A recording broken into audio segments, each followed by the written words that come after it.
Tronane Zahara Mr. Ene Zahara G capsules or the phobia wa the beer or non qua why no fine so what there is saying ubonsa obo wan kete na nipaduano entimi ncp ncita enjira ne naso odafo upedra ebebeldo upedra boost immune system no amonya hoden na Tronane Zahara Mr. Ene Zahara G capsules baba bi so ha infection gonorrhea ene na betena gonorrhea ema ni nya sumdue gonorrhea ama onama na ne bema mu nyina edwan no ne bema mu no emu sese no na ebo no pe ubonsa enche na onum so a na jonso aka no ojonso so a na ne bema ni mu apai mienu ubonsa onama na insufita efri ne bema mu ba bema mentena ho etura me kamfo dia mawo ene Zahara Mr.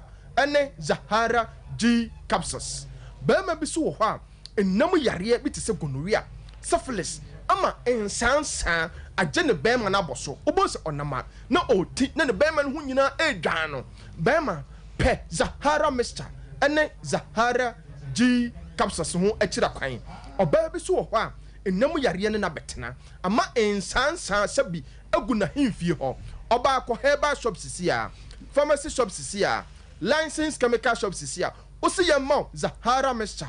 Ene Zahara G capsules oba uto aduro na Mr. no obebie so no watwa no kapa no miensa na the capsules no mienu aka ho aduro no mre so a no wahwe Mr. no kapa no miensa na the capsules no mienu aka ho me purchase udi ensuo ne na benom to paye no oba num toatoa so manum bi ne enkasa ne nansa so ana benum bi se de be ya enam yare bi te se gonorrhea syphilis a asa wo so ache aduro no beboa ebebustu ama na yi ni nyina e de free ho oba bi so wo ho a white anase odepo ane na betena omo kan o se eye mayare oba wo hwem wo Sompa TV na otemenka kan asama meka ne se adura ebeboa adura ebema wa himfie ho atwa yopo ene Zahara Mr. Ene Zahara G capsules oba bi so wo ho a onya ne mensesa osan kan flow no eba 5 days anase 7 days no da krope na ne menses na twa oba o pedra ebeboa ebebustu ama o flow no atima baye esa beboa awo menstrual pains bia ukom ni nyina ebe firi ho a Tronane Zahara Mr. Ene Zahara G capsules odofo bi so wo ho a infection hano ama sometimes odaleria ubonse body no ne ho keka no na nipadua ne bono pe ubonso na ma etese de yate intentan bi agu no so no na nipadua ne nyina ehhye no odafo adura me kanfo de ma wa ebeboa ebema infection bia etetewo infection bia hawadwene ebeyi ne nyina ade free ho ene Zahara Mr. Ene Zahara G capsules edro esa ye dro won waso a mesi no buna bi wom odafo se osa etetewo se osa ene udi asi se aduane to uyam na uyam dwan unidi so na uyam dwan wa odafo adura me kanfo de ma wa ebeboa ene Zahara Mr.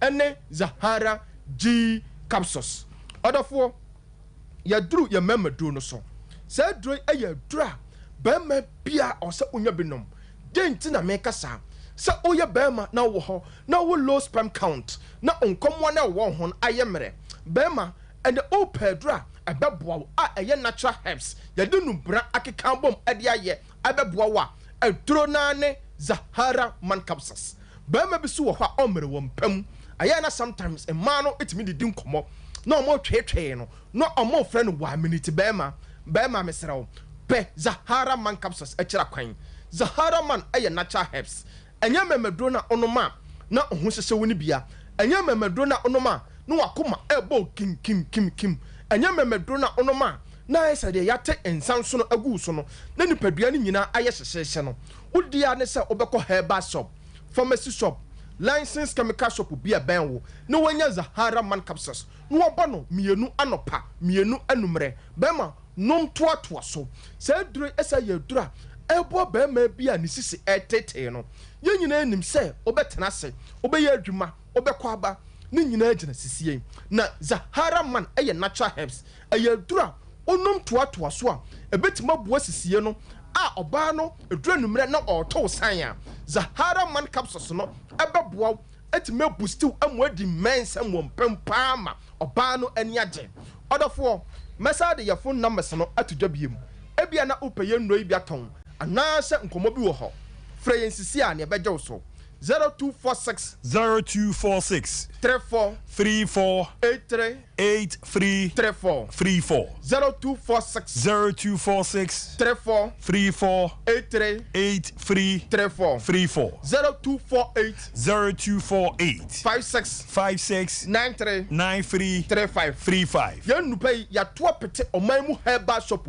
bia na omo watafo side no upe bia obetima kɔ top amazing na obo tafo side so no obesa etimenya bi wo PFA pharmacy na wo ahenema kokoben so a obetimenya bi wo mangudua na sia the Ben Herbal Shop na wo kase so a Herbal Shop bi wo station ho na your friend Recovery Herbal Shop na omo takrade no esibetima kɔ Christ is the answer Herbal Shop ana omo Astown animurom Misty Herbal Apidank Blessed Require ana omo asafo no so ebetima kɔ Have May Pharmacy, Jab Pharmacy, and son of Momo and Cran so betimako, or Kaisi Drag Lane, near Nupe Yatua Pete, Ghana Habe Bia, no other for Pebi. Now one Casano Onoma, Obeya dance here, no Akasek Karistic, a dono aye, Bedase Abu. All right, so I can see a queer for my band, you know, you Nupane, Karistic Ventures for the Abba, Ababi Ramo, Ewarame, Woman, and Makia, Makanzene, GPS tra, you be didn't come out on an amono,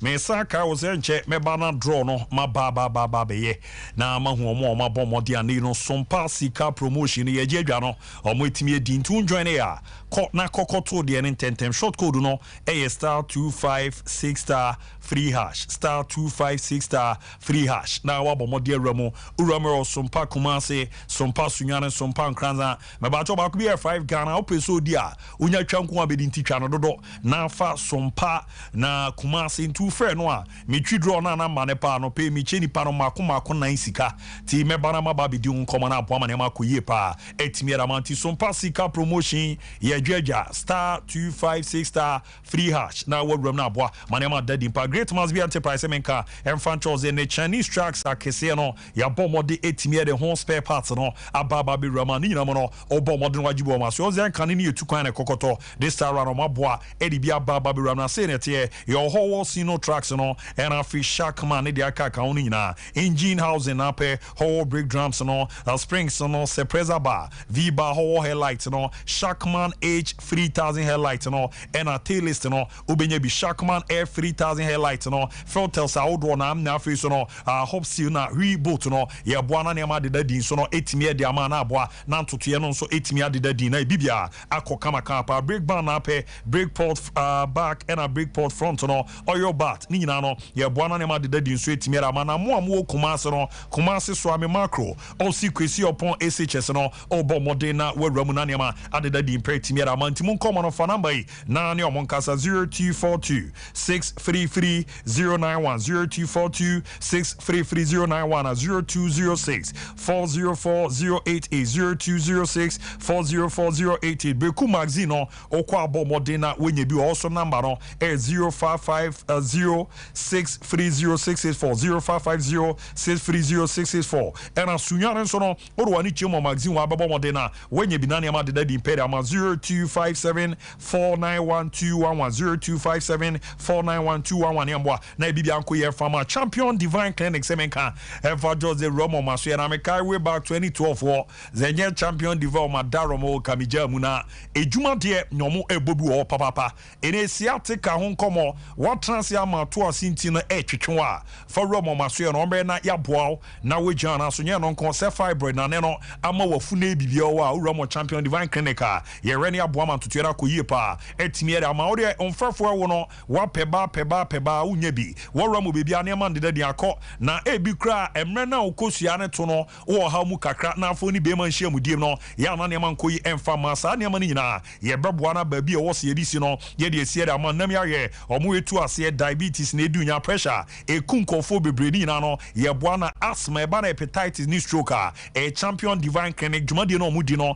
ho te no mo bo adwuma ma me ankasa so no me di nwa danse ye boa ma na makoyi pa etimi era ma ye ze na ne udi sika na ram no se ba ku mieru bi ande da ye ama ntotoye na nko yi a yetimi sandu sika na ma se je ezanze de ode ba ye no ye hwe ha no ye so ano a enye ye tini nyina na ye hyehye pa champion divine clinic for the ababira kuma so pomo a New Orleans na jezoro wani achemo making hotel kwan no so no on sabre timi aka omo na akra so no odu wani achemo tantra here omo bu adwuma form number no na kan ha no yembo ananso no gina wona so na ya wanton ya nya no aduro 054 8593 968 054 8593 968 in our crowd number no 024 4230 535 024 4230 535 na bibia end the year so entimi enfama na hihye no so no enko kama pa so no entimi enfama medikiaka zenne ewo so ro wani enso echemo ewo treaty of arc o maso e ne eboa na ujian na so na ne makoyie pa entimi erema no nkomo de ma na edeni ene nurses ne health workers no akwanya abase yere mo beko akwa koruam ewa amono ne Canada UK makwa kobo ejuma agisika bebre ti ne oye nurse now team Trinity of Arc Limited Company omudu rana bibia akoyere amapezo kokosua de Canada America North and South Europe no ye brand etimi de run footballers ne eboa egi sport visa de mama mo so no mutimi tu kwan o onsa no dwuma de a ejiso de amoku abonka to kwan wa ko no ani de mu na jeze watwa ama na etimi atomu ye papa eboa na hihye na koyere amantu ye Tyler Carpenter oye mechanic onso ye farmer anase pono eba ne factory work no nani sumpo no unisa no dwuma uram ewo maso mbeboa na hihye no adadi pretimi amantu o number no 0531 644 217 0531 644 217 and 0531 633 556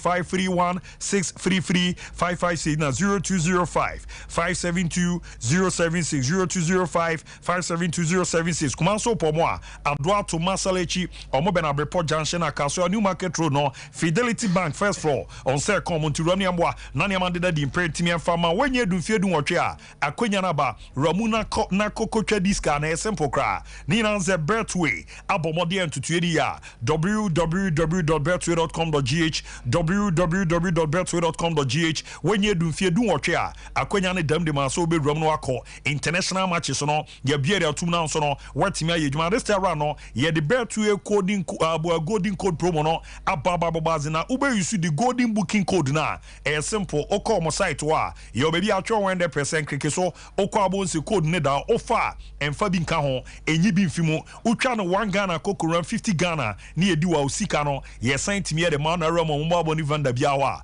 na ne onhuza pa na omo de omo posters ni bia bobobo na top up no betimi no aye no na wo ya ye won hihye bebre etimi ede mawa ebi a chede a ewura metimi ra manti mremu no e won se Betway ne kokoro terms and conditions ya de a omo apply no omo dwuma di a omo di bia mu ntino ko na kokoro na ne mande da din pa emfa ma Betway bet your way na ntoto no enso ede da yeso no etimi emfama kama pa na bibia enso entimi enkoye entimi emfama Dr. Nimo Zemen Kanjo Zebra nabra bewramu ewo na so na ejuma doc obona no edempa eye Niwat Scientific Clinic and Diagnostic Services na Dr. Nimo ntene eba na wudie mu nsensem ye bema oberma na obabedua no ena so onya ha kakra ewo ho no moboa etimi manema koye pa baby girls no na jeze vagina tight no me de batwe be ha dwen kakra ni na za mfio no obeboa ma bebi acheche ayede ayakono yaye bi obi obeyere fio na ebema wade no nsusu am ne oboa na watimi apejame de amanda 1 minute bema onso de ne da fom se keja untimi nye adwuma na fe namia ye edunya oyo oba na be mo be na waboali tosis ya de a egunkofo ni maso wakoni pam no okasa na senkofo nye komuchi oba na be ma opeba unye bia ni nyina obe na wetimi aboa enye no nko yesi ne kidney disease liver disease hepatitis no typhoid cancer and after stroke diabetes no and unkase mu no o hawa ana twaya ye ewo so wa na sisi yo ya wani yo ya osa edunya odwonso a moja nko a oso te na sasabro ene de aka kanina no Niwat Scientific Clinic and Diagnostic Services so kwa Dr. Nimo wa nyobo ejuma aboa mane makoyere ma humu nso no obomode edi djuma ma nso no unya anwode na njuma no ye ne se yaye bia no watrase na habamba no wa ye research on ze we ne ye de kanwa ubenya ya isanti ni ro no de mawa de ho te no ene ramu etimi edema enu echi no laboratory services as scan services no any machines out on the age man no ena kumase no obo modern adroda kokosi memenda anopare 7:30 am na kwako ramu 6 pm ntu kwa obedoso so wa kumase opomo a atonso Monaco Junction o si da dansira bang no on sabe timi akomo na nkran so no Dr. Tenasi ya woda bia ekokosi memenda so anopa no so aboadi apamu no ekokosi enwumre no nsia eno so do hu sere niema esia kontin kran opomo a circle inside Futurama omo Ebengoyo filling station and also NSK so no ubenyo omo fadok number no eni ni komo no mbo no so ya na no emfama 0244 087687 0244 087687 and 0279 087687 0279 087687 ombo mane mande da di performance medame me koba pe etia simina afedi akebia etimi abana mo no Sompa sika promotion no me koba ya me ba betwi draw no ntino ombo modem nyentimi ento akrade no de na me ze ba kwa 5 cd utwa kwa so abedi star 256 star free hash star 256 star free hash na wa wo hweme no wa peke Sompa kumase na wa twedi atum na abo amane makuye peda manti ya dan ho ye koba pe de akebia ye bo modem na ewramu etimi da mamu.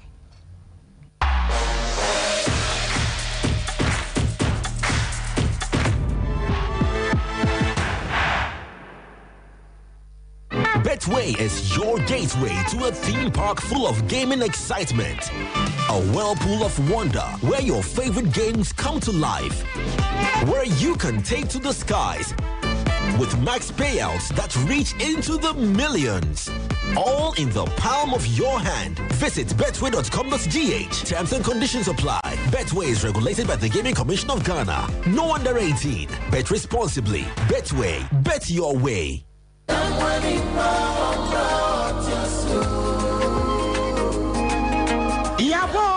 Yaba Sompa Achedie 2023 Bible say Nyame Sompa pani say ubi ko nyanka ene ewisia mob enuti na Sompa 93.1 Kumase Sompa 90.7 Enkransa Sompa 98.9 Sunyane yakabom se bronyen yebema enisia ene ekranfo edidi na yenko ayetini age se wo beboa yen enti se yesika fatu ahomatrofo iso 0598 559802 meeting biem 0598559802 edia wafeta 1 media na November bosome no ne de edikan na ye chro ekrafo ni din enti sa won kransa na wo yekrania kotro udin e wo Sompa enkransa GCB edan mu hwa wo sunyane so a kotro udin e wo Sompa sunyane night market hwa na Kumase de ekrafo nyina ba be chro wo no din e wo so am ye ni Rome hotel de no hye e ye bosumi du ba kono ne de edikan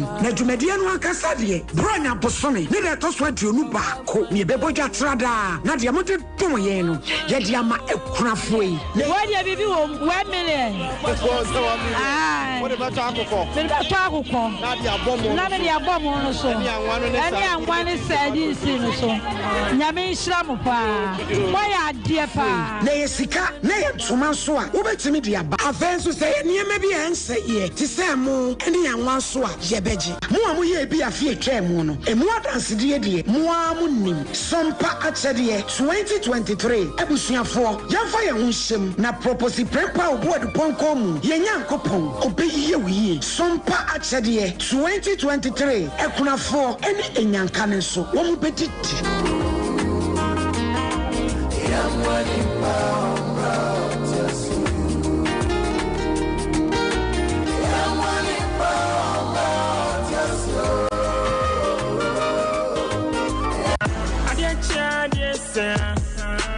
The eagerly anticipated Pick One game has arrived with a bang. Choose your favorite number from 1 to 36. Stake and get ready for the excitement as we unveil the lucky number. Prepare yourself to unleash even more moolah by staking from 1 Ghana cedi to 350 cedis and win 26 times your stake on the amazing Pick One game. Play by dialing *946# on all networks. You can also play via our website or download the Game Park app on www.gameparkgames.com. Watch our live draws on Adum TV at 9 a.m., 12 p.m. and 6 p.m. daily. Game Park, more moolah, more power. This game is regulated by the National Lottery Authority, not for persons under 18 years. Play responsibly.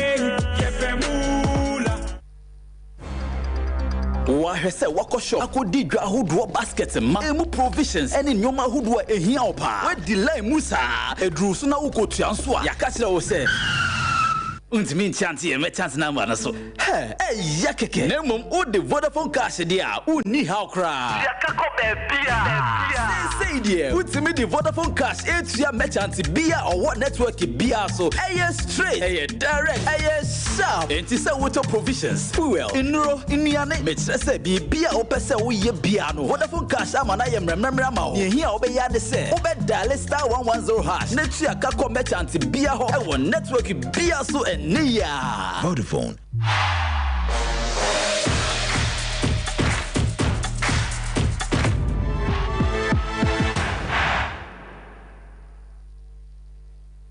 All right, your momo dina yes room na fidi akibia.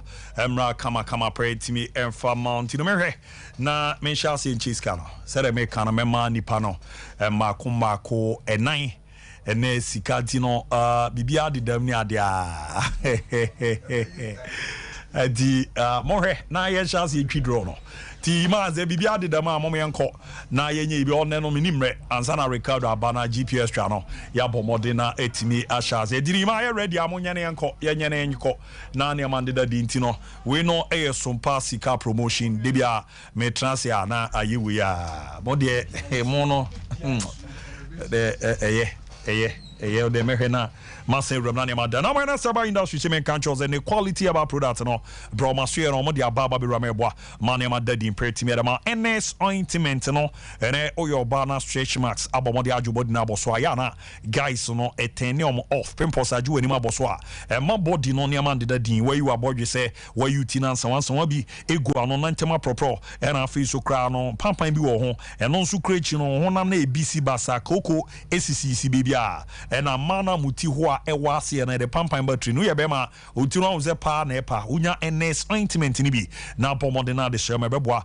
Amana Fufona, baby girls na hono, I'll say white in India, Dadintiama in Fiono, Pampine Bia Baho, near Man Shadan Kuye, baby Betchy bed, fast our far boom, Kakrebi, now Udia Sisi or Kama Pebebuana, San Pampinina, a 8 minute for Yanon Kwa, and Omodia Bomodi awake nature capsules naba, a year the mat Nema and a Memana, the Oyabema, na just a ne unkwabwana ba fomo yoba unkwabwana for forma your nutrient bu mbebeboa na ma immune system no ahoden wayemre wo mpamu oko sinanima na da form afro prostate no niama nkoyi ojonso bre low libido akono na tiko ba bosumi su bunsa e ka odwe na gono enam yaye ni dunya ntimi dia e ya wignature capsules ne be na etimi abo oba o ma kwada no for entimi no bipinfo ntimi no mi na unya enumfie dumienu a ontimi no biti fa na ma no na kan hawo fa che ne seba industries na yemwa 0245 079 915 0245 079 915 na 0276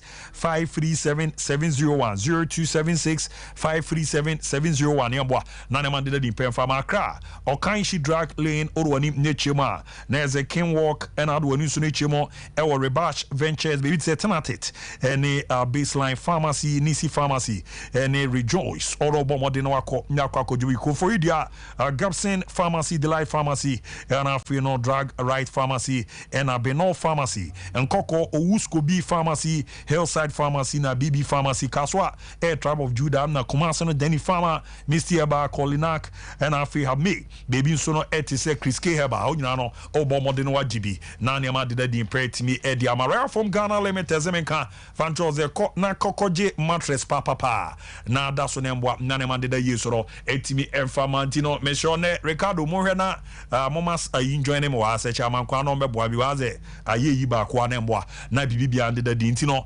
once no nya mattress papa now daso na eboa ma niama dida di impre timi mana mattress out daso afili me konye me ya machie me ya ni nyina to atwa no Royal Foam Ghana Limited mattress ya bomodem netimi edi atutu tudwa eboa na hyehyɛ na dadi impre mana mun komo no de ye papa ni nyina se obomodem na oto na chese ya mouse nye pa beda so afa adwempa era babrabo pa ma ne makoyi so so etimi ndede amount ko na kokko djuma munwa panti no ye bomodin 16th Ashanti Business Excellence Award no ye mamu Gold Award eno ye na 20th anniversary eromo 24 to the second of him so eno mo sambo modin 12 Ghana Business and Financial Services Excellence Award no ye sammo award na mo bomodin no tramodin showroom no ye de aba ne wo mo factory premises so asokori mampomo afiwa na ko CCC intiramu na GB oton mattresses nko ade a Royal Foam no 1 GB awaka echi no a ena nkofo use nti number no 0202 27 1000 0202 27 1000 Royal Foam rest assured minims are ready na yemrewram na niamande dadi bibia are ready ready yankwa na men ko menim kakra okay mehwe na mabomode na metimi ewram na bibia so no netimi adedadi so no etimi ramandiel che mekona makwa akotwi draw no ndi no enye ready no so akwanya wom so star 256 star 3 hash star 256 star 3 hash warum no abomodin na obo no abo code na eba fa Sompa Kumase mo amwo mpatamu ano na wabomodin enche meche nipa 9 ska eni remeda mabako ye 5 Ghana si na episode a twanododo nizanze ye giedwa Sompa sika promotion no na erum na aboa na hihye no ada yeso etimi edi amana bibia enso akọ kama pan so no etimi edi amana ne man so no etimi adadadin so no edi amamo Roxy so se men kan fan chos akwanya ba zenne no opeso okoko ejuma amano ne okoko bobo okoko suade a yedu ramu US no mo je wepe me de ma chechefo no yedemu ramu USA and health workers no so Canada UK yedemu be ramu ne factory job no baby net so Australia New Zealand baby ti say Poland Turkey and Israel yerobe ko Albania ye penani so mbeko na jeze marwa no makwa akọhwe nkwada bi mu no meboa mane ma deda dimpeda mana drivers ni cleaners no security job no do ani chemo Bahamas anzo on ben Florida entino okoko ye car wash ne kakra epipa ho aye ye niam ne ye na didama na wanya kwanya remo Florida na aboa mane ma kuyeda mana drivers no Roxy zo ma ye ntoto ye pade ama baby ti say Kazakhstan Dubai Qatar Kuwait ye roko ekoku jama onso no okoko ejuma na scholarship papai China Canada Belarus US no ye du romo ne ba ne ticket booking no and a reservation no private jet rentals no birth certificate ne passport ni na be na yet me assistant to kuma so pomo a asafo VIP station golden home touch no no bo modern abansho no when your mama number no 0257 776730 0257 776730 na 055 7607 375 055 7607 375 edu kumase number and cancel pomo akra kaswa na CPOC Methodist Church no 0244 613 237 0244 613 237 yamwa mane manko ye pen famanti draw no enya twa edi atum ntino yen chance na yen ko ne hwe nipa na bomode di kan ntino we ne yedi di kan kra di yeko Sompa sika promotion na nino uramu na aboama ma dadi party first number no na ore number na se de kan ye no yen pe consequence final trade city number no 0243 735 into number ni a na just all the dem da wabomodin a anope ya no niam de di imperial manti toma mekona makwa kudi hu nkomo the first number twi draw na no pay wabomode anya no ye no a ebo amane ma de di imperative e de mountino ze eye we pe mekona makwa kudi no nkomo nti o number ni a 0243 735 final free ni de edisi kakra ti se o was a number ahase ni ti se anaje ze odi dem da bi ze we nya akwa ne de no ti ayeka first one boy ayeka ti eno ni ye di kadi record to ma na mama me ni nipa no edi nkomo na makwa ku bisa ne bebi owo ene sere ne meti ti down de nyine trans ye dwuma di no so yesma si bai no obetimi di we no nko a ayeye niema na atutum na aboa na niema ku yepa etimi edi amount no etoma pe na mabomode na mama ti ni pa no bibia ono so bomode afrefi na mahu sere ne mesiti etie Sompa sika promotion no eregusu abomode di huduma to re TV no nko ade a na wafa code no da de ato star 256 star 3 hash star 256 star 3 hash na aboa na ne ma de dadi so etimi edi amount ni mamenko na ni pa no ren ne hwe na oban odia ne baby afrefi me come for me first week. Wow, wadi kwani anopa no Sompa sika promotion utwi do wanya say me share number the good TV so I say I didn't ready. Ana just what duty kote. Aye. Di dia na abeka che nkofo, dia na abeka Sompa sika promotion. Dia na abeka che omo mure no omo mutiu. Obi anya bi. Eno na kana me ye. Ena me ye na ma ye. Eno say me ye de. And to put it to so I'm saying, I may be one crest, Colada say, we need them to make it to be a vegetarian. To be a vegetarian, I Mitch cities. Wow. Not just a what champion, yeah. I don't see to cost one a chat while we are chatting. Why? Matia, what if I mean, I told Zuniam and Trantia caught the second draw. Na yempian tumni yanko yanim tentempa na yenye ya di monka janso ni yanko na de tos minunti yanya konea from koti wabo modi anope ya wanya ni sika na emeko yeso no etimi ede man kama padi de tos minu na ready a ye hwe na yenramu eno nsum ansa na mene Ricardo ato adi de tos minu no na eba no na mbese na hu se twintwa no ti epia tum se pa na jeze edidama nyeboa manema koye pa etimi eremanti no yeyim yakuanim ti yamia edam ti number no 0595 6400 ti 0595 enche ono si ebewram ne yene no etimi atoa so na yahwe na yene no di nkomodi ni sika na atom wadi atom miwe ya aka nipa mienu a mebo modern acho mu sika ni bi na ye ya ti star 256 star free hash star 256 star free hash na aboa na roma nema adeda di impet mi era manti enche mekona ono nso no mene no edi nkomo na ma hu sere nema esiete ani di ewuram ni ade a na ya bomode no ono nso no edi odi ye no ne sere nema sitie no watimi aka bebi a odi ye ni sika na ba betom de no beka erafa Sompa sika promotion no ho na aye ya di na otwi bia ye ba da bia ye ba si ya na ebebo mode na ewuram ana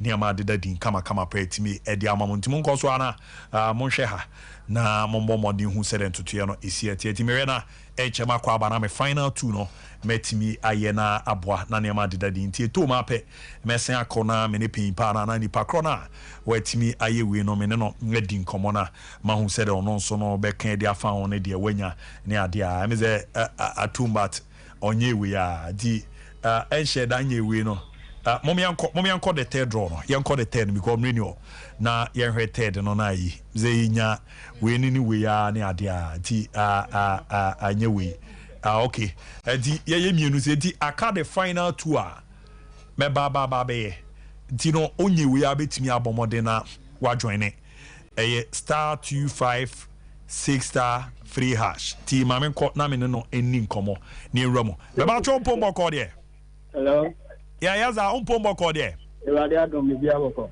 Sompa TV ni ye unza Sompa sika promotion no odo hu jimu so sa kan sika no di ye no pacho me saka pacho ya he pacho 250 cedis ucha say pacho me 20 cedis wow ti o ka sa fin so pacho mo o suame okay did you na ka cha ko fafa Sompa sika promotion me see and me see na me problem say bia moboa but and the more sports now mo dey code ni two gan am to try ahe and say yankopon aya to ma me se nya 250 be catch obia say omo mo dey not try not so endi kaka ya sombo na Christmas here be we ya na dey bobla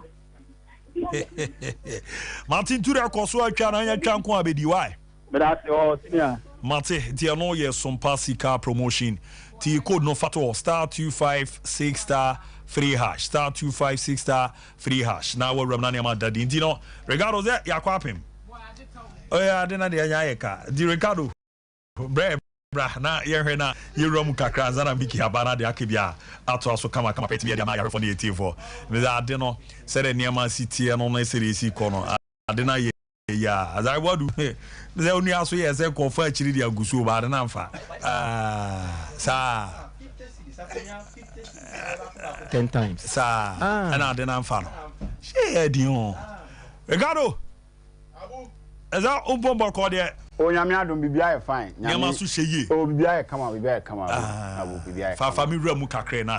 Young Koya Nimi. When I'm ready, NT results and any winning Nadia, I can't bob so that anti Mindy Candy Hunko. When I match with 4 no banner and 9 games, any to me and so in Yaye, Elha, Honsem, and so ever. Now 9 games near boy and your home wins 3, and your 2 away win. For the first time, El Bet Power Premier League in 2023-2024, Yanya away win. Media money Kumasi Asante Kotoko, and ultimately Amayasa away win you ha, and no any semi free hoba. Drawn games no ya Makumako 9, and Yanya goes no a Dubako, a moon song, a home goes Nimu 9, and so away goes in Tiano, and said the Bet Power Premier League no a home and 70 coin. After said Yabo match with 4 now you know, 34 matches, and I told you I think 36 by 2 outstanding games and Baku Timefri. Ona, 34 games, you know, 21 home wins and about 2 away wins in a drawn games, you know, I 11. In all, 60 goals and Yashe, home goals near 44,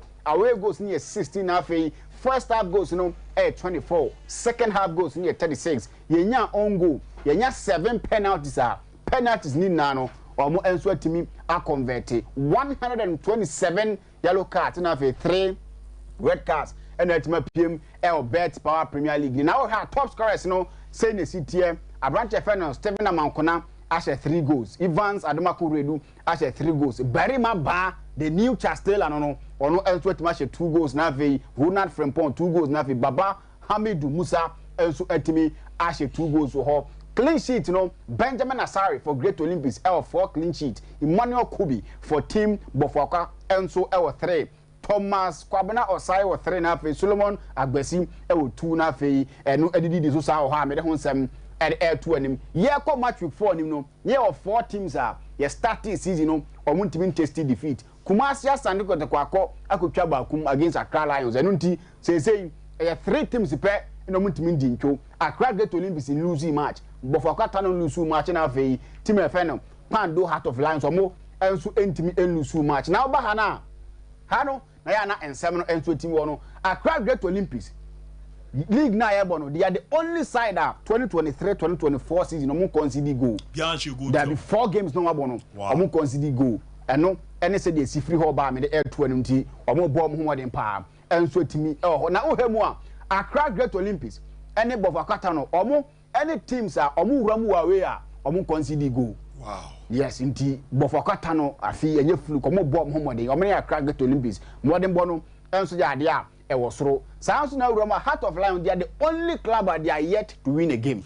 Omo 4 games no boni na no omo tima bo draw omo ntimi di nkunu omo draw masters no draw masters omo next match omo ne has folk na ebo oh okay intia no ene sere no man enso sitie sanso na mediama ene Legon Cities omo enso the team they are yet to keep a clean sheet season way games omo mienu abubia no omo tima concede goal but mediama they about 3 games per na Legon Cities about 4 but they are yet to keep a clean sheet eno ene sere the sitie e Bet Power Premier League na ba ha no be din komo ya da fa yem players a omo bom ho moden enso ewo match 4 nim na say na site Evans Adote head coach e da ma team a friend Mediama onu na ejina bench because Nanaji Abo Park for the first time Mediama win wo ho into abon ho moden a onu e na edi juma no a branch friend Emmanuel Kubi for Bafakata no onu e da impost nim wonya branch friend Michael Ampadu e wa chiri hobi sanso na benya Ebenezer Aban na avei Rich Saki omo ene ejina chiro enso atimi ede amaye wo yentim nim na ba fifi wona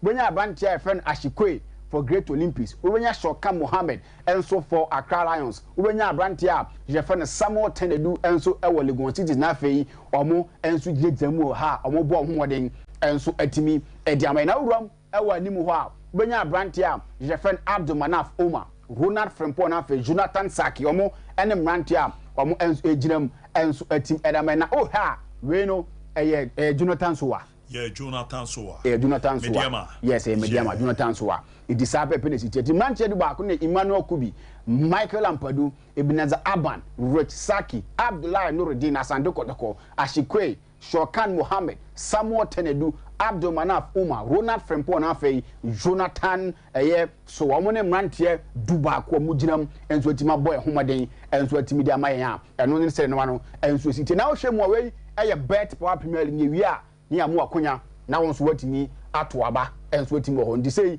ene siti abu wei Twitter ne so enso okọ Twitter ne so a say na voting so enso siti e Jonathan so for Mediama enya 52.5 and our branch FN Ronald Frempong enso 31.1 afei 16.4 eko edema Shoka Mohammed of Accra Lions na ram e Facebook enso a Facebook die enso ni Mohammed Shokan wono for Accra Lions ono na lead on Facebook and our ba Ronald Frempong no so e wo ho na afei Jonathan so a enso etimo for Mediama na sa kan na abomu a nessa branch FN Jonathan so a ono enso metimi di nkunim wo ho a eno ene sere no ma no enso esi ko na ohemu a games ni bia kam na as na emekọ no so we ye omo a mbo homoden in the month of September o sha branch na so uru FN Samuel Pakwasi Fabian ono for team FN Legon Cities ne matches oboye and because of time in team uru FN Frempong man so for Bofakatan and the first time in the league with Bofakatan and Modema obon and so the hona fe Nurudin Amadu for team Samates so so de na ho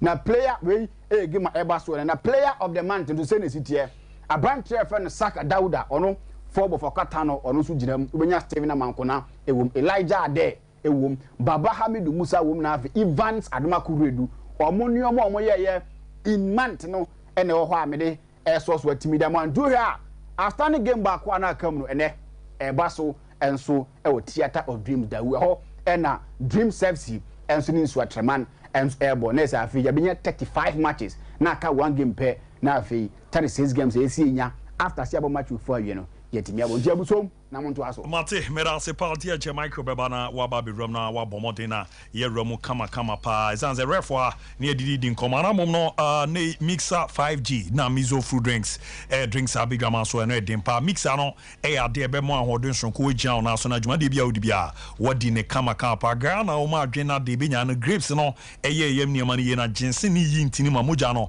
edi efutiane aye mmema na mi sisi no emu ye dempa mizo fruit drinks organic fruit suso na ye dia emu api unya bi na agba unsi mu edenti esmasi eno an ye bɔ modeni ano no ma aye na baba di nto na abade dodo na e baba be hia no mixer 5G mizo fruit drinks na odi aram fana ma no na tonkra na emrobi na eno an wodwaman so 02462 27 02462 702 21 0246 270-221 0246 270-221 and at 0558 106348 0558 106348 ofra yebeboana onsa etimi akebi mo amoko for idia no monkona mane kukochi company limited ni nkomo e wo ko for idia ono so eastin for no number ni 0243 3294140 243 na KF Kinju Enterprise or Wanichimo no motel swami aujibi.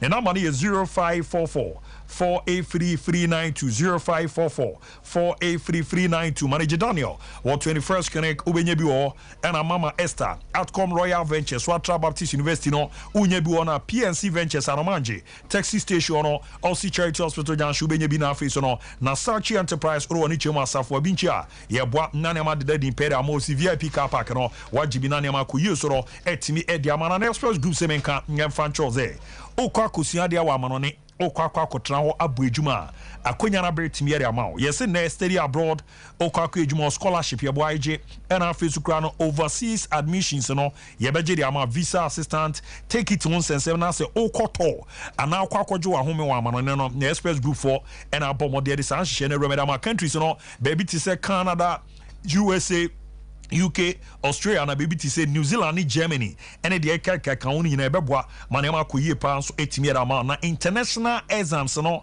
and after registrations out dona, a bit is a IELTS, no, SAT, and after GRE, no, and a GMAT, Nafi to 4, Nidia Kauni na, Yababwana, Yetimi, Abwa register, Amaswatch, Nanema Kuye Pere, Momu Bejumantino, or mon number no, any 024 900 0448 024 900 0448 na 055 550 067 055 5550 067 na 050 8111 free for free 0508-111-343 no abomodin any express group reading come kuma so pomo asafule baran about to be nyom akra orwani chemo kaneshi first light wa unyom tema community 18 no orwani chemo lashibi goyo filling station na on sabeti akom East Legon so no omo eben Trinity Tiro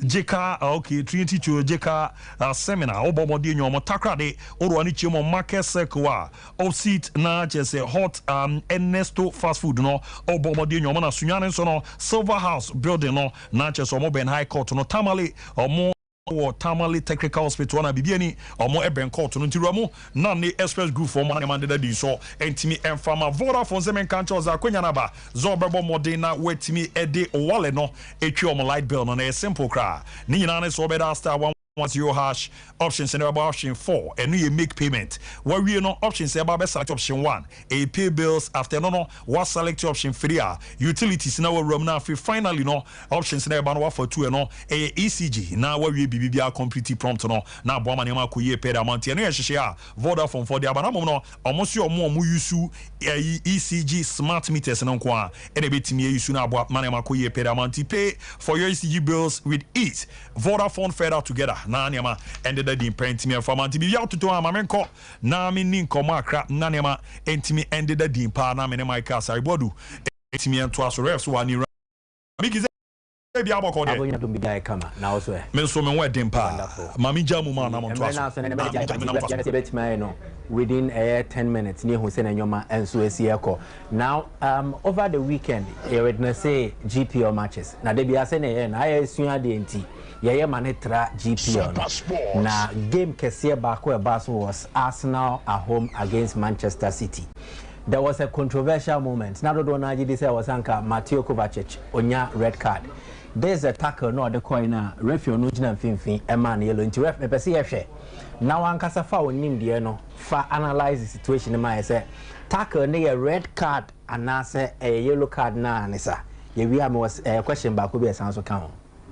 On say we no the nano e kan we say that last week na me kra say okay players ni bi won do mo nsa hase no e de bo obi we say and na ba ya na fan but we why you be say na fan say we elbow no aba be ye 2 we hwe we na say na we de ka be du ala ka we gina okay aha be bien ko na hase no what there's contact okay oh no but ya na ye hwe ne speed no they ban intensity na e buy okay a be plana na okay we football na a game of contact and we say no you attack na you back careless okay you back reckless and you we use excessive force so eno na different say referee no say we say no o man yellow card na just say o fan say tackle no reckless because careless na ma card but reckless no ma and excessive force o ma we say no o fan say reckless and so there was another tackle from Kovacic. Referee no enene kasa and fans one man verbal caution. The mepesi atia sense na do na gidi say I was on command the second yellow card no in frame which anka ene kwan so ano no. Enti mu our stage na referee dey a verbal caution ma player and our stage na straight ahead obekọ no ama a second yellow card. Say yemra no. Yo and you may issue record yellow card no once I say it's a tackle no bar careless name but o sporting behavior and you never be brave and yes I will you be a friend persistent infringes the laws of the game and once be a soccer match I won't say obi ko twa baby na referee na man warning o man card no say ko twa baby no man one third one no o man record what with me say and that's what me say one with me try baby a hisi no the amount nti e che say emra no ho in our book it say bi ho ma verbal warning ewum ni say bibia na sa nti na tetemo ma obi di match abo say we expect say ka we say den ka o man yellow card but o man no nti is bye by the law I at the discretion of the referee decide say it's there but with discretion we say you say obi say understanding the game how do you understand it say you see no understanding day and another aspect is say enye referee na ye di match no any place no ko supporters na which na almost hwe no almost wo adwen say be omo ayi amwe almost nti ase no it say nti at times we say there's some dish wo center bi wa at premier level you can do it, but fair division, to be a fair division, be we share the supporters, behavior near you be on ma. We say, Uncle William goes on command way, but also to use an understanding of the game because so we home member maybe you could jail. It's that the law no honum there, but if everything's under control, you just apply it. But how verbal one, it's part and parcel of our and the ref, and they decided to. So in the case of Kovacic, there the best man said the referee was not wrong. Yeah, a man a verbal question. Our man is second. Yes, he was not wrong. Okay. Man, and then say na ya Pentian Tinsi ya GP or Nimna. Yeah, Accra Lions near Sante Kodoko. And the boy, it was an interesting game. Kodoko were searching for their first win. For Accra Lions, na season they there was this incident where Lions for few said they had a legitimate claim, Sanka Omonia penalty. Inti Obebo incident in the Aba, and no Abe, editing BB, and no Abegina. Na you send yes, so any. There's it. 1, 2, 3. Ref. And to say last week, because as we say, I'm not just saying your ball level in Sibian FAO. Okay.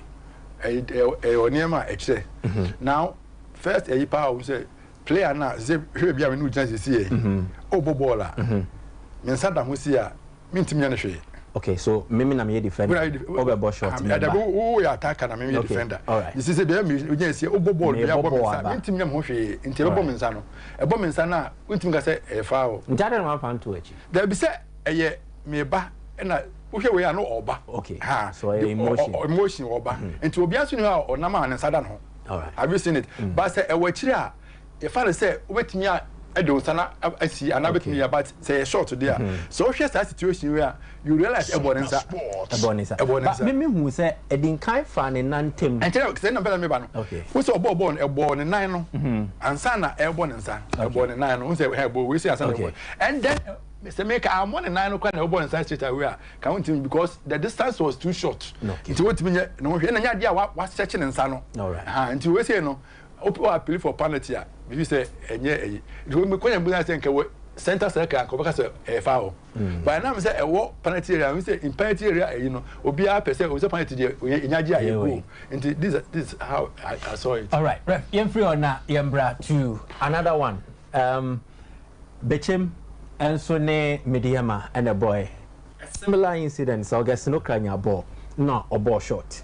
So ball ne ball Mediama defender and so say they or no who is a referee no agent and chain pair. Or honey gate saying I get say maybe I referee agent. I have a big gate 3. A dean gate 2. Gate 2. Into referee agent and gate 2. You were so close. Exactly. Now this is the incident. Into okra ball and short in the then who said ball no a ball Mediama player and inside. Ref any when saying clearly in the same apologies. Yes. Images in your shot but okra any boy attacker no. Okay. Oh, and distance. Then, yes, distance no. Okay, too short. And then the referee was also close. Okay. Until and I'm saying guys say you fan shit Mr. Ball say there are a lot of issues. Who say we say no she what she say obi da ho ball be kon ho na. Say Bianca so better fire no cry. Bianca we am one and sana nke be player bi was here be advantage. But we say no no any player so watch it. Until you look at the distance it's too short. Until we ball we say want to mean foul. Until any na e born sana say twi me o hwe say the yin say cry na and we say a tree no. I don't know say we say nsa no. So we hwe e na we say nsa no cry esie. Yeah. Nsa no esie na ha say in the buy. It we hwe other say boy ha say na born ha say na say born nsa. But me if I said the opponent, but the distance you cannot too short. And it looks like what you now outside the box. Yes, until box. And then the referee's position was very good. All right, indeed, you're clear and also Eddie Freeho. House of Folk, Elsuni Dreams, 2 penalty shouts for House of Folk. First one, there. Remember, na emuye ikakraba wana o na we expect na who him the DDT. There's the first House of Folk penalty incident. A shot. It looks like it came off a chest off. Yes. Dream says we say the amount we say or 10 or 10 no if you say be a born and Sabbath. Okay, I'm on inside. So clearly where you're ruling it out. The second one no and the looky more legitimate. A boy in the box now has player no rush to the ball. Dreams FC player on the control ball. Then has player on the machine in him. It looks like there was a tangling of legs. Okay. Meba. Wala ha hasi no. Ha boso kaka ude boso kaka. Ha ude boso kaka. Hasi no. Satan no we ni na no e fa ne wo. Unse we sie no na beba aba ball na we no e be hye nanim. Okay. Nti we sie no intention nye player no e ba no. Ono ndie ye ball but we no be hye mu. Nti that contact will come. So the intention was to play the ball, not to tackle this. Ah, no, my best way name na my I'm say football a game of contact. Okay. Nti you read the intention of the player. The player no head twa na. That's the understanding, you know. Football no games contact in there. Okay. But genuine I say into the social way na we ni na no still a ball no ho but we no e be share hand to no we say no we say we finish na eba so we say we finish na eba. So in this case you better say why na work control on social ball we see me I will take it say the white no and e control 50-50 there be we show because a poor control we say we finish so we finish na back e be different issue. Okay. We finish into we kura na oba we nim say bia obi and the blind side and on no searching na we no be share intini na no dey still like ball no nti we na ne kana e better for my say what slide we slide we are the oba no e dan ya obeto form but player now slide there o man na so na o man na so there then sees to be say what slide we are the money about him but still another for na sort of form there e be the see you say this and then I don't see and then look at even where the referee is. Okay. At that particular time his position was also you say we na be seen him into one shadow hu ti bi anka dey go be no e ya san referee no and as referee no nya mo there then what he saw no but me to me we panel we feel say oji kra so oji ma omo a team na oji ma no so obekasa me I always say we take decision na be dey bosume na be explain no just let it go. 84th minute KG anka has for we here almost baby and I think the last one will have to do with a dangerous tackle by Nuruddin Abdullah has a folk midfielder on John Entry returnee okodi ne mama sema wo Egypt ni ade oba back obebo my dreams. Nuruddin went in for the tackle ona wo church tackles no say you reckless, careless, you were dangerous anyway. Tackle we obe classifying the same and if a category be the falling she be bia na kosi o be bia na kosi ye no we dey asi she say onye na adwen say obobo no. Okay. Asi no intention na say o player no. Okay. Into we say no mintim so bia sa be boy a into referee no a ofiri ha ba no we say ofiri chi na e ba say can always so close a ko be hu ni pa but ofiri chi na e ba to feel say be attack na ba no fan say reckless. Okay. But say can or you closer go fan say we so excessive force and they be I want say my can say Kavia no way game and Kebebo we say Kebebo into be on no we say ofiri chi na e ba and also hu say no ba no yellow card ni kuta e ba and o de be ma but so share you now baby a ekutia na and then my problem was oye we nya wi and referee man yellow card no sakata sade ne cheme mu omode aba say challenging the referee and indicating say referee as all my yellow no a bookable offense ma share league na me who sade players charge ko referees pa player to me indicate manika me can say no referees no me na me di match no wo charge ba so wo charge ni ho e be guta we. It needs to be enforced because the FIFA ni IFA ba I say waji bibi na obi kasa I say we show decent je do kan ase won mo nya adwene eno me dey na me say de oya ade no kura no enkasa odo gina nchen no me dey na me hinu we no no gina nchen no de ono oye kosa de say wa onim no won obi na ade dada no no nkasa na ono na o chechire no nti this is not this but I also appeal say referees no so they should open your eyes a lot no it should not say yellow card that they should give na me I don't care what happened. The law now we take a decision the am no. All right, Madam say na what be ayama he no it's good we clarify most of the issues enti nyakopon ya dama next week so e be say na owo doma ekoye pa ekoye enkoko ne nkosia no so da bi banya ejamu ye komali e ba mi jamu sanfama wa na to aso ye nya mpinfo bi mu ofidie mu na eni omo nddd nkoma na fa yiwie ona no de me pon ti me ma wie tu da ma mi jamu ma na ne mpinfo no to aso why coach in a sports club in Penny for and eba beshia yeba be din komo we here pa because the game of football no e be akwenya bebre there are many a family nipa baako eba no a transform ebusua no a true football a true sport into wobono it also changes lives of people within your family ne san komo we no so wutie baby a wutie ne baby a wo hwe bia no ye be sure say my waso fem never waso tie bi follow komo no keenly because unnim de betimi ayama wo babi wa offer sibi ana wabusuani bi nti me right no ye wo Georgiado ya enua sisi no nka ye hu bi o Georgiado wa ha na mami address me come page ya me posti has a Kotoko versus Lions game no to me di cheaper o di cheaper and me kan pa it's George Akwaba now we remember the Hannah of also introducing a kukudama omoka ho ande mababe PMO studio na yenham komonase. Okay, inti mami started from Eddie Walker Manchester City Academy coach. Oh, okay. Osanye Juma coaching sports club. Okay. And I Emmanuel Afrani Junior. Onone Afrani Ba. Ordinary Dean told no Itiano Junior no. So no founder Coach Ike Afrani. The late Ike Afrani, Inti founder of the club, Sompa Sports Club, and James McLean, Manchester United Academy coach. Okay. Also, coaching. So the good news is that you were team coaches of Manchester United and Manchester City, but when you're Manchester Derby, the entire most studio Hano, coach in Sports Academy. So George, for FM, coach in Sports Academy, what is it like, and then what is the brain behind it? Best way the metro me founder.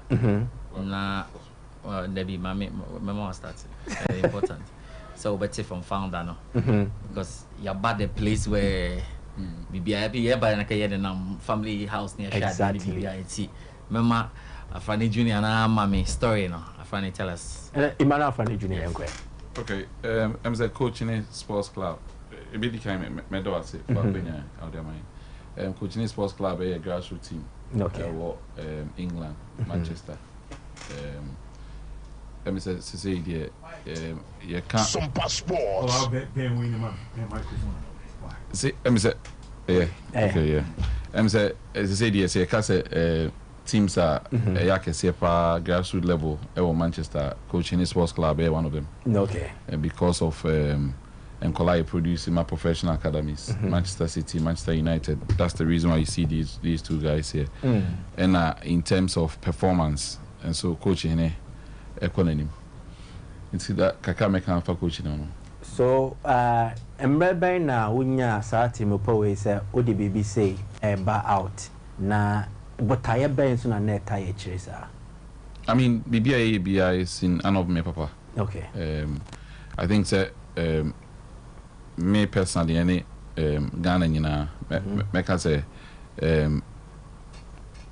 ya ana me papa the way I know see ana no tiase no Sompa Sports inti as a way so they share any legacy project. Yeah, but my background to the story. Okay. COVID by no nyina ye ofie inti COVID by no ye nyina ofie na me hu say na me ma no ebobo ewo me bag yard na me hu say me ba the otoso me ansa no. Okay. Obobo pa no we 4 years at the time. Wow. Ti me hu na me say wow. Ti me started me taking videos and pictures of him. The rest is history. From me ma no. Now we have 600 kids. From COVID time. COVID time, yeah. A 4-year-old boy. Yes. Was able to initiate the whole thing. Yes. From 1 to 600. Yeah, and we've never advertised. Wow. And that's the amazing bit about it. Yeah. So we've got 14 teams. We had to register it. We had to go through the process, look for sponsorship. I mean, because how we got sponsorship and all that, and unprecedented. Say, especially if somebody from an African background, at a team a better successful so Manchester. Okay, so when now they work and McLean about on board to also come in, because Obia we need to board now. I'm just about the technical aspect now. Musa. Minimum pa. Don't forget me Yika Fadi Junior. Okay, and yeah, Yika Fadi Junior. So how did you rope them in? Okay, so like I said, they started, you know. Obi Mami contact for Manchester City coach. Okay. Obi Bruni and then you starting a kind of class. On I didn't believe say bit to be on the no race or training man. Okay. But I always believed in it. And you form a team. No, you're the two coaches here. In none of me, papa, you kind of class.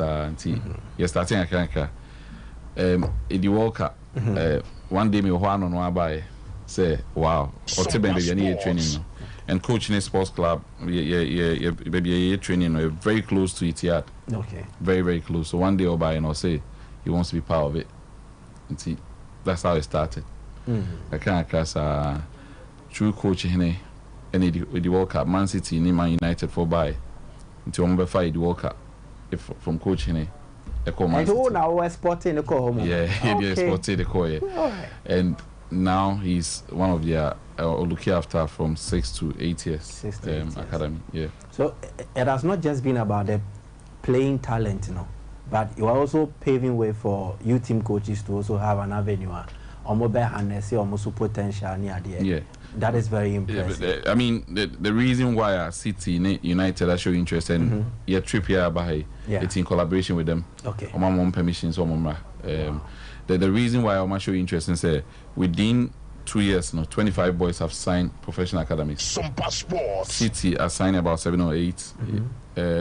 United are signing 3 boys from coaching. Okay. Currently, City under 8 on over signing contracts for this season. Out of 25 boys, no more 8 for coaching, which is unprecedented. Wow. So there's a reason why I'm showing interest. And the work and you're currently coaching about 4 coaches at City Academy through this project. Okay. So from the UK to Ghana, sad story in George Obeboy or also just the entire Ghana the reason. Okay, so I think that when I joined BBC, when I got to the UK, sent me to Manchester because BBC Sports headquarters in Manchester. So okay. I think that made me a bit of a culture shock. Say, enkwala ebobo. Say, be him say will be Ghana will be bobo be now you wanted to, but they can't enkwala maybe 5 years, 6 years, 7 years ebobo. Organized. I enkwala show passion. Kwala she go no yes you she go no yeah Mbappe celebration. I was really surprised because me growing up the orientation is such that, and I think that a lot of people will share with me say you want to say Ghana how bola and I'll be serious or boom I be with the 10 and 11 be I want our papa going to say this boy be piano kaka. But in the UK it started so early. I will share ages somebody signing boys now. They say I also bobo now catch him say with the 10. I mean who say winning crowd too much. Our bro because 8 years for signing pre-contract, 9 years for signing contract, and they're getting to the top academies. It's a concept in the Ghana. Okay. Because Ghana will share top academies now. I mean the academies who are working here, they are working with ages from 11, 12. Now 11, 12, 13, it keeps you too close to the professional age now, best sign a professional contract at 16. You're forcing you into age cheat and all of those things. You're going to say we have to bring that same idea to Ghana. In Kuala maybe 5, 6, 7, being had the opportunity to play and develop. Because we first 7-year-old or boy coaching sports club. Okay. Now comparing with the 7-year-old, 7-year-old coaching sports club now started from 4 years into about 3 years technically ahead. Now what share I mean say all kind man had here papa ko ne mo amoti here I mean say mo kind pa what share FIFA document now. FIFA is looking at the development of a child to actually end by the age of 10. Exactly. Then you can start doing tactical and stuff. It's that's what we are missing in this country. And I am missing. It's per se this idea but we are coming here with some ideas and some rules to make sure that the Ghana Education Service are called partnership. Okay. Look, say you best start leagues within these age groups from U7 to U9. 10 years they're interested. And then through that we're able to get the talent, develop them and put it out there for Ghana. See, that's the whole concept here. So this looks like an upgrade on the existing book and boots policy. Yes. We go beyond just that. Yes, before they get there. So book boots and book all of that. Any academies or they are still from 10, 12. So the question is what happens to before they get to that, 10 and 12 years. And that's why we have come in. By the time they get the 10-year-olds, the 11-year-olds, and 12-year-olds, they already drew stage be a bit easier for them very to also add to the person when they come on. Let me engage the two coaches. Mawaha for how many days? This like I bear for you have a Monday. Mobile Monday. Yes, then it means mobile. You will have for 2 days. For 2 days. Yeah. Then mobile Ghana Japan. And Friday. But I want to believe coaches Numanya the opportunity to meet some of these Ghanaian talents anyway, you know. Yes. Then Walker, share with us. Yeah, to saying the Ghanaian talents now mobile. Okay, so how was it like when you got exposed to the Ghanaian talent vis-a-vis the UK talent? I'm trying to pick up on the tree. No, the talent was really, really good. I mean, the pool that we had had a lot to pick from. We were very strict in where we picked from because the standards that we look at is of course that the best academies in the world, Manchester United, Man City. So the standards are high. So what we've seen there and what we see here, we compare it. And I think from Friday we picked four out of 100. But yeah, the talent is there. It's as we said, we're starting something. So once they also start to develop, there will be more of them. So Josh spoke about culture. I want you to look at the two. What are the additions you think we need here to get us closer to those in the UK? I think it starts with the coaching. Okay. How do we deliver the environment for them to thrive? How do we deliver the space for them to be free, to be able to express themselves? I think that's where you see talent or you see magic. If they're restricted or if they're coached like a professional from the age of 6, 7, they are very restricted in what they're allowed to do. So if you give them freedom to play, first and foremost, and then give them guidance over that time, I think you get the best out of them. So, Macklin, let me come to you. Macklin, right? Yeah, it's James. Yeah. James Macklin. Okay. So let me come to you. How much of a role can or must parents and guardians play in all this?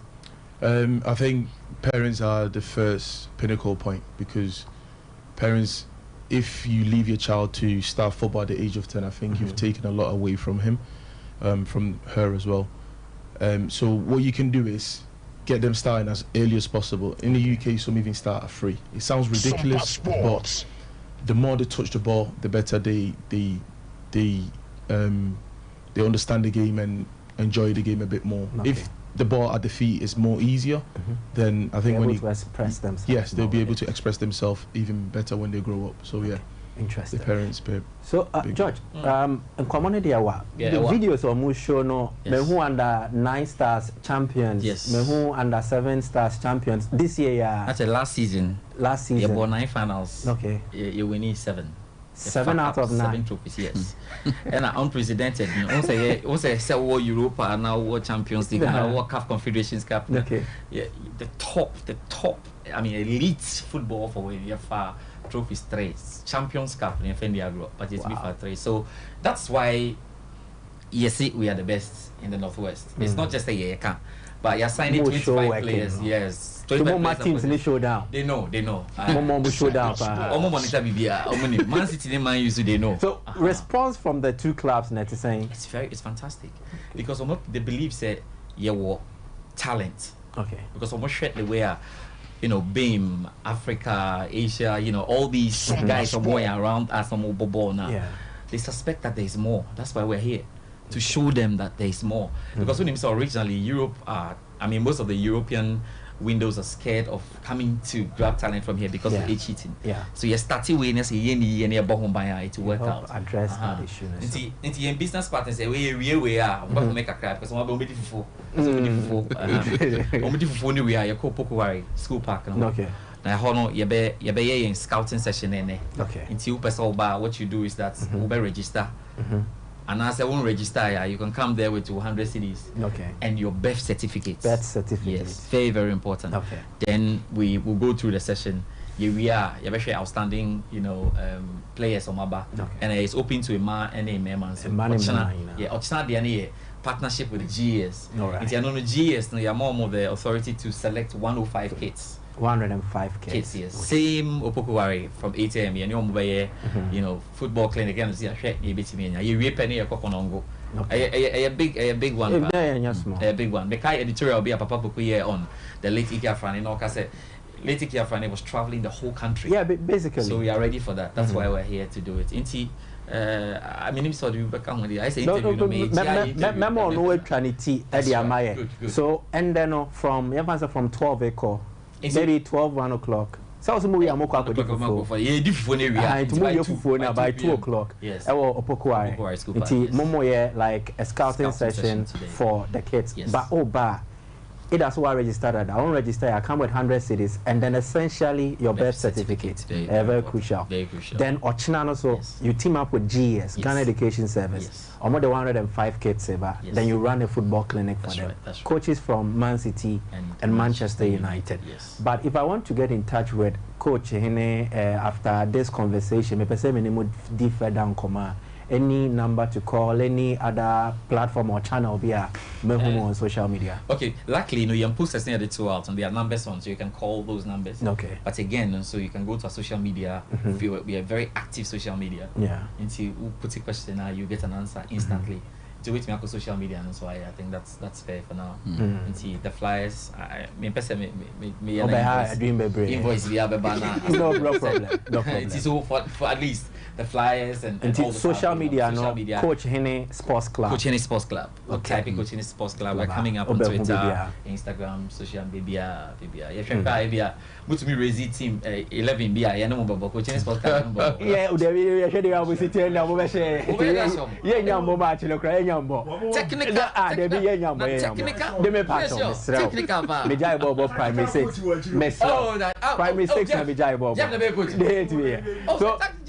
We imagine Papa Levy, a wonderful legacy for Ghana football.